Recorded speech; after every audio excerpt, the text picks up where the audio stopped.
Hey, what's up guys, it's Marv and welcome back to yet another Racing Master beta. At this point I have lost count of how many betas we've had, but in my opinion that is a good thing because it means the developers are not rushing the launch, and we've seen a lot of big franchises have complete flops as a result of developers or publishers trying to push the game out to a specific release date even though the game isn't ready. So I hope that they really continue taking their time and taking a bunch of feedback and really incorporating it, because I do see changes from beta to beta. It doesn't feel like it's just a server stress test. It does feel like the developers are actually trying to listen and make a bunch of changes from beta to beta. With that being said, I was actually pretty excited for this one because what you're seeing right now is the PC version of Racing Master. Now, initially I thought it was going to be an Android only beta. Then they said that you could play with an emulator, so I tried that and that just didn't work. And then they released a standalone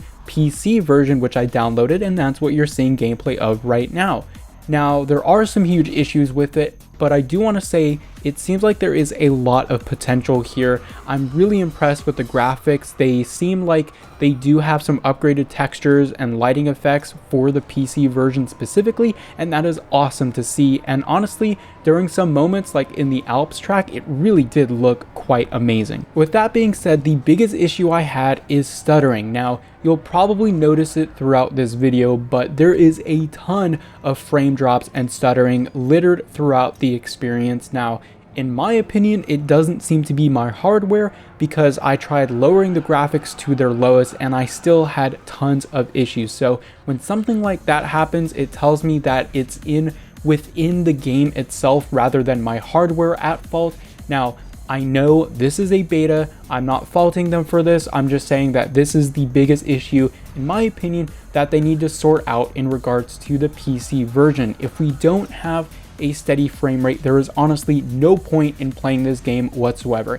And the few times that the game seemed to run fine, it was actually quite an amazing experience. I didn't have any super crazy frame drops, it really was just a bunch of stuttering. So if they can fix that, maybe put in some work in the optimization there for the PC version, I think this would be a great option for people looking for a free-to-play racing game on PC. Now, I do want to point out a couple of other things with regards to the PC version, that being the camera and the motion blur. Even though I had motion blur turned on all the way, it didn't feel like I was seeing much motion blur at all, and in my opinion, that is really necessary for having a good sense of speed. I don't care that pretty much everyone I know says that motion blur is the worst thing ever and they turn it off in every video game.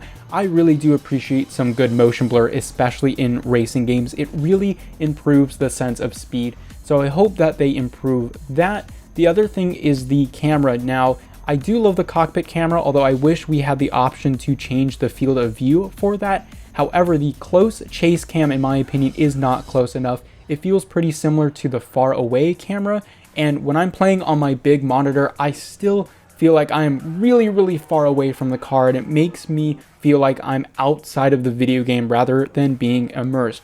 So I hope we see some sort of camera that is similar to the Need for Speed franchise, that really gets in close and tight and low to the ground. I don't care if that camera obstructs the car or if it's not good for gameplay technically. I want to have a camera that looks cinematic and looks good. That is my priority when it comes to racing games. Now, another big thing when it comes to racing games is handling, and I was really hoping that they would improve the drifting this time around, but in my opinion, it is still pretty bad. To try and give my best analogy, I would say it feels like someone put on those plastic trays you get at cafeterias on all of my wheels for half the time when I drift, because most of the time when I drift, there is no control over the direction and I end up just sliding right into the wall, going the same direction I went into a corner. Now, it still feels quicker than trying to grip around a corner, which I find very odd, not because I like grip handling, I actually prefer drift handling,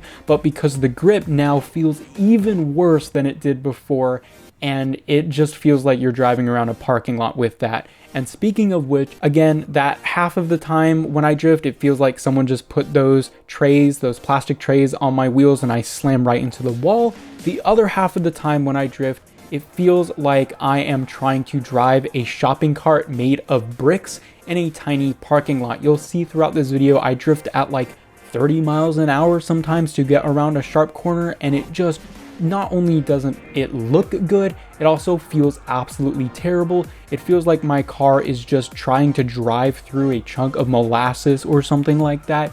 It feels awful. It doesn't feel quick, it doesn't feel nimble, it doesn't feel satisfying, and something needs to be done. Now, my preferred style of drifting in a game like this would be similar to Need for Speed Hot Pursuit, where you maintain a very, very high speed and you're able to very precisely control the angle and the direction of your drift. Now, I know that they're trying to be somewhat realistic with this game, so I don't know how far they're going to push the drifting, but it feels like this game can't make up its darn mind.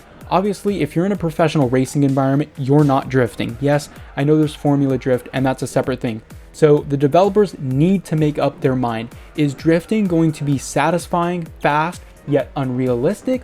Or is it going to be realistic and feel absolutely terrible? Now, there's one caveat to this, and that is when I unlocked the Mini Cooper John Cooper Works, I was actually quite surprised by its handling.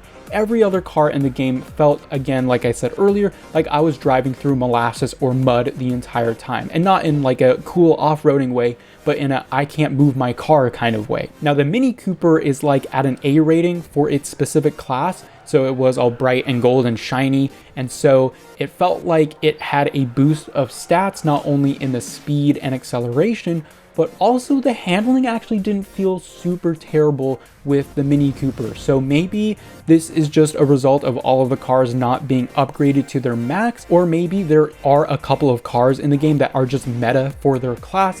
I'm not exactly sure. I'm still super confused by the meta of this game and how the rankings work and all of that. I've just been trying to upgrade my cars when I can, and of course I prefer the Audi RS e-tron.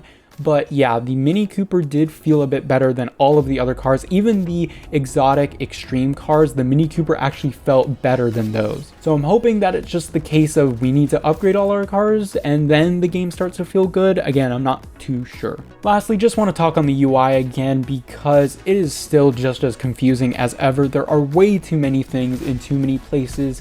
I ended up stumbling upon a racing team management game or something like that they put in this game. I have no idea why they did that. I'm just going to completely ignore that. I don't care what rewards are in there. I do not want to play a racing team management game when I boot up a racing game. That is just not my thing. So overall, like I said, I'm very glad they're doing another beta. I really hope that the developers might see this video and get my feedback, especially for the drifting, because it really does feel like they don't know what direction, pun intended, that they want to take this game. Do they want it to be less realistic and have faster drifting that, again, might be more on the unrealistic side? Or do they want to make it super realistic, but that means making the drifting very slow and unsatisfying to do? With that being said, I will continue to play the beta, especially because this PC version, when it runs well, is actually pretty darn good, and it does freshen up what I'm playing. It's not just Asphalt 9 and some other games, so I'm very glad about that. And this beta is lasting for almost a month, which is really cool. So anyway, guys, I hope you enjoyed this video. I'm really curious to hear your thoughts in the comment section down below. I didn't even go into all the crazy customization and all of that sort of thing. I'll give you guys some gameplay of it throughout this video, but I really did enjoy that as well. So yeah, I hope you guys enjoyed, like I said, and I will see you guys later.